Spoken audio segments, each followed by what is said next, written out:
یو زما هم دغه یارانو په شان کله د پیازو غوټه راغسته او کله بوډونه جوړول دا بچي چې سبا رالوی شي به وایي چې پلار ته تا څه کړي پلار د جنت په دروازو کې منځنۍ دروازه ځکه چې سړي د وړوکوالي نه تربیت غلط وشي د الله رضا د پلار په رضا کې ده چې خپلو بچو ته به وخت په وخت د عقیدې خبرې کوي وخت په وخت به د هغوی عقیده برابرې وخت په وخت به هغوی ته د توحید مسلې بیانې هغوی ته به شرک ښیې چې بچی دا شرک دی ګوره دې نه ځان لرې ساته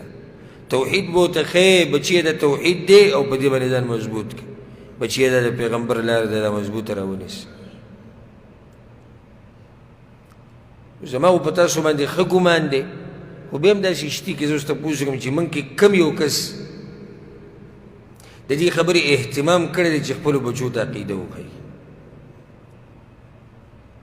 ځان به وپېژني هغه کسان چې کومونه دی کړی او ته به پته ولګي چې او موږ خو پکې یو څنګه چې ته اهتمام کوې چې دا بچی سبق ووایي او مزدوري وکړي او ماله پیسې راوړي د هغې نه زیات اهتمام دا وکړه چې بچي ته عقیده وښیه دا ما دا خبره څو پیرې وکړه چې حقیقي مینه د بچو سره د ښځې سره د مور پلار سره خپلوانو سره ملګرو سره هغه دا ده چې ته دوی ته هغه څه وښیې چې د هغې د لاسه الله دوی د جهنم نه بچ کړي دا مینه ده حقیقي اوس تا د هغه هم راغستی چې زما د زوی د عیسي لاندې کښېني دا خو لږ ژوند دی لکه کښېنه ځه د عیسي لاندې کښېننس او په آخرت کې د جنت میلاو شو بس کامیابي ده لویه کامیابي ده او که په دنیا کې دی ډېر د عیسیانو لاندې کښېني او ته وله ګاډي والې او غټ غټ جایدادونه دې ورته پرېښودو او ځان دې پکې خاورې ایرې کو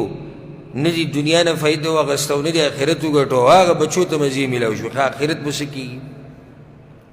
وختي طور ژوند ستا بچي به څومره عمري 6 کاله او یا ایزه 100 کاله وي اگر که نن سبا اکثر خلک د 50 هم نه وړي شپېتو ته په مشکله رسي د دې بچي دا لږ ژوند ته خو ښایسته کو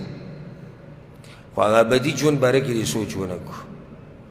دې ښځې له خو تا لږ وخت مزې ورکړې خو د هغه ابدي ژوند دې وله سوچ ونه کړو مور پلار له خو پیسې لګي د میاشتې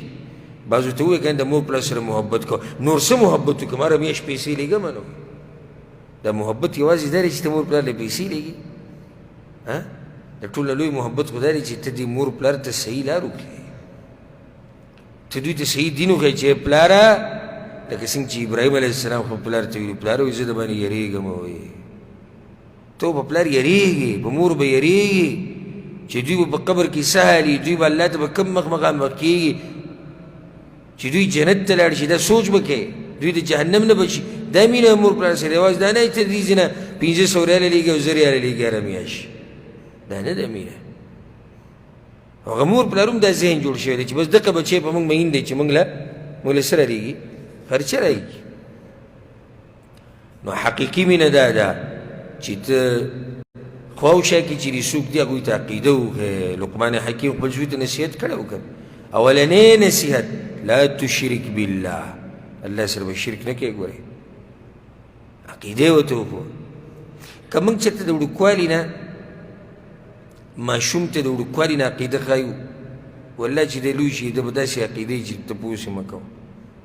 که موږ چېرته ماشوم ته د وړوکوالي نه دا وایو چې زویه الله کوم ځای کې دی او بیا ورته وښایو چې الله بره دی بیا چې کله دی لږ پوه شي بیا ورته د آیت هم یاد کړو الرحمن علی العرش استوه ها زوی ستا د پیغمبر څه نوم دی ها لور ستا د پیغمبر څه نوم دی څومره ژوند یې او بیا ما نه تپوس وکړو سیرې ته خو ولیدي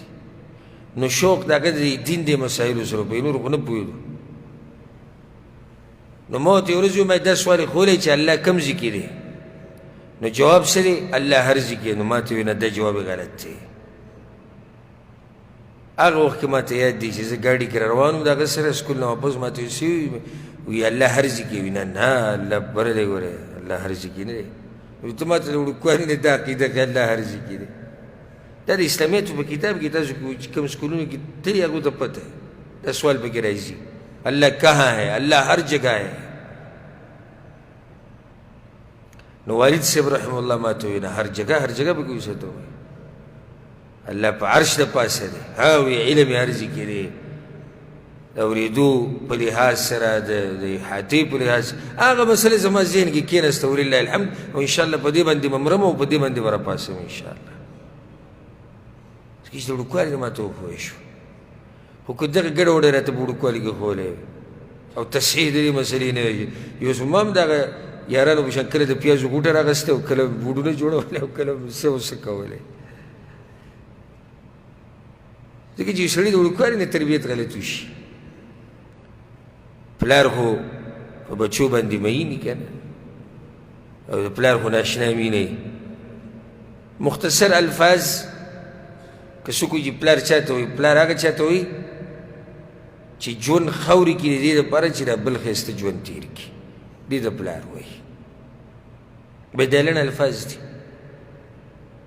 یو سړی لګیایي د بچو دپاره او لګیایي ټول عمر او په دقیق کې مړ شي دا پلار دی صرف دې دپاره چې بچو ته راحت میلاو شي نن ماښام یو کس سره میلاو شوم دا خپې خرابه شوې ده او تکه توره شوې ده غربت حالات پې دي په ژړا شو ما ته یې خپه ښکاره کړه چې توره شي خو دا خرابه شي نو هغه ته پټۍ تو کړي او جوراب یې سبب بد حال کري الله دې وله روغ صحت ورکړي داسې ما سوچ کو بیا ځان سره ناست کو ما دې اوس ګوره لکه په دغه حال هم لګیا دی چې ټک پکه خوا دې خوا کوي چې بچو له څه ولېږم دا بچي چې سبا رالوی شو به وایي چې پلار ته تا څه کړي